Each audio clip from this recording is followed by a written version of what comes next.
Let's really normalize asking God for assistance in each and every matter in our lives, because this week I was imparted such knowledge and wisdom from God that I have to share this. As somebody that really hates confrontation, even though I'm a very articulate person, that I face challenges head on, I face situations head on, and thus I'm sure many people view me as being good at confrontation, but I don't enjoy being in a confrontation.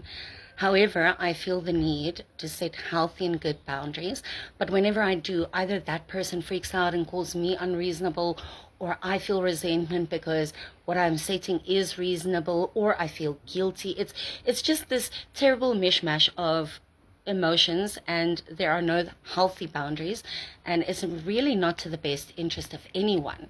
And so this week I was under pressure from two sides, being pulled in two directions, and I care about the outcome with regard to both parties, as well as the emotion of everyone involved, etc. It's multifaceted.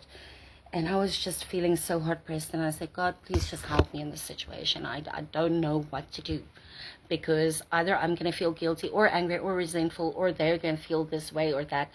How can I set this boundary and move in the best interest of everyone involved? And God reminded me that Solomon was approached by two women. Both said that their child was the child that was alive, and both alleged that the other woman's child had died and that they were trying to steal their child. And in that moment, Solomon said, well, you know what, let's cut the baby in half. Let's cut him in half, give you half, give you half. And the real mother came to the front and said, you know what, please, let her rather take the child. And her motives, her intentions, and her heart was exposed to King Solomon. I did exactly that this week. I meditated on what is the exact best solution, what is actually middle ground in this situation, and I presented the option to both parties. And I said to myself, and it really felt like the Holy Spirit inspired this, I said to myself, the person that reacts absolutely unreasonable, this will show to me that this was the person that just did this for power or control or whatever reason. And I do understand human emotion is very complex, but when it comes to children especially, then we act in their best interest.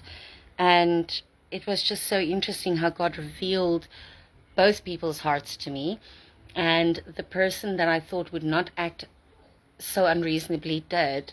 And I had grace, because I said, you know what, we're all humans, we all have emotions, but up until this date, this is the reaction. And I haven't felt 1 second of guilt.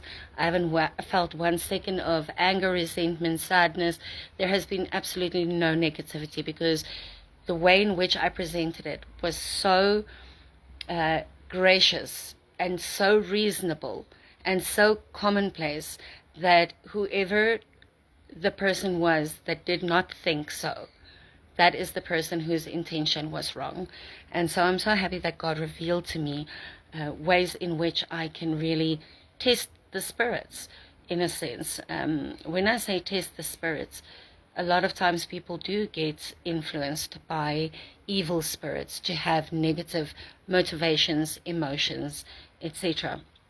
And we know that the Bible doesn't instruct us to control others. It says it's much better to be in control of yourself than to be in control of an entire city. To capture a whole city, it's way better to control yourself. So we know that self-control is such a paramount thing when it comes to our dealings with ourselves and everyone else. So I hope that wisdom that Solomon brought to me also means something to you, that there is a reasonable way in which we can deduce what somebody's intention is and what lives inside of their heart, and that God can really, really bring us beauty out of the ashes when we don't know how to discern good boundaries. And we know this happens because of a multitude of reasons, that people haven't learned to establish healthy boundaries, that they feel guilty for doing it. But I thank God for giving me the peace this week